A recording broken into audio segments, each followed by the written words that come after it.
أعوذ بالله من الشيطان الرجيم. بسم الله الرحمن الرحيم. عم يتساءلون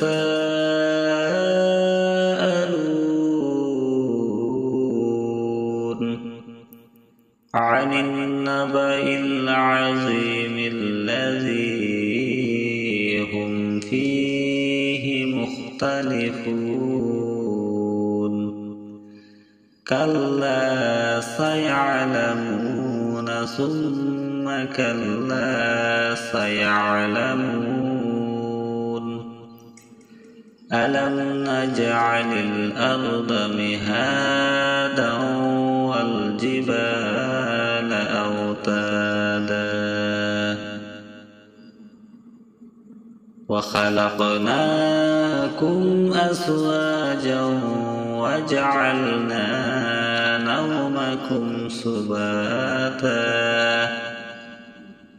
وجعلنا الليل لباسا وجعلنا النهار معاشا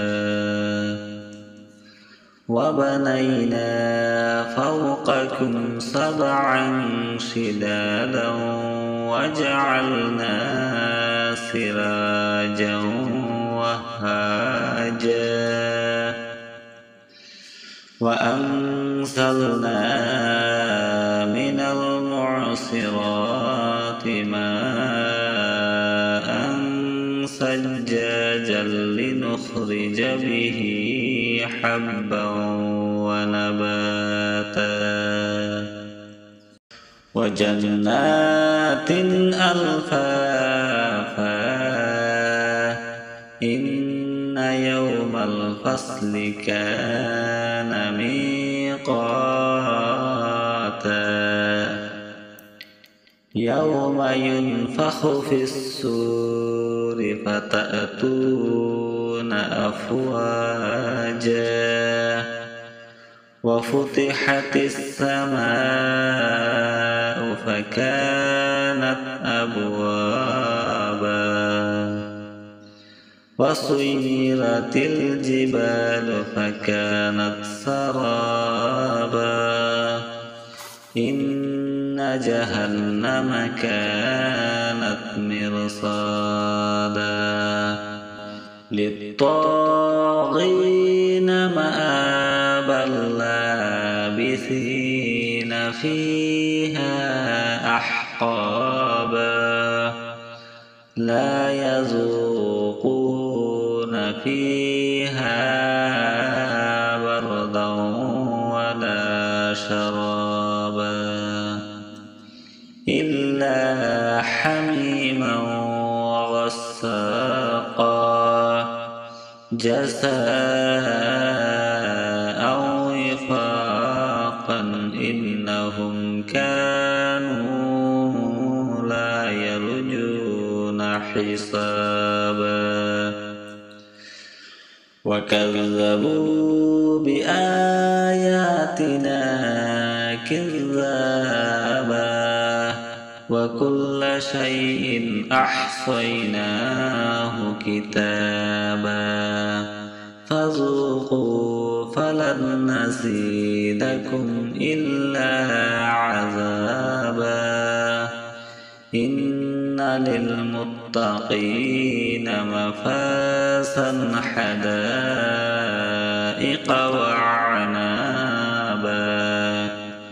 وكواعب أترابا وكأسا دحاقا لا يسمعون فيها لغوا ولا كذابا جزاء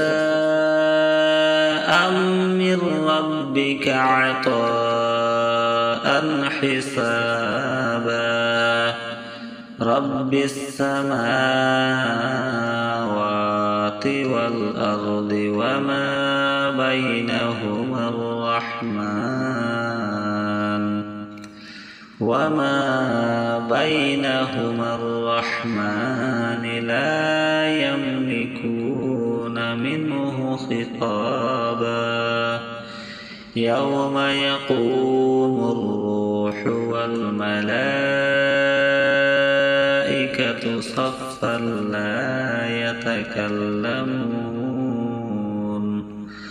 لا يتكلمون إلا من أذن له الرحمن وقال صوابا ذلك اليوم الحق فمن شاء اتخذ إلى ربه مآبا إنا أنذرناكم عذابا قريبا يوم ينظر المرء ما قدمت يداه ويقول الكافر يا ليتني كنت ترابا صدق الله العظيم.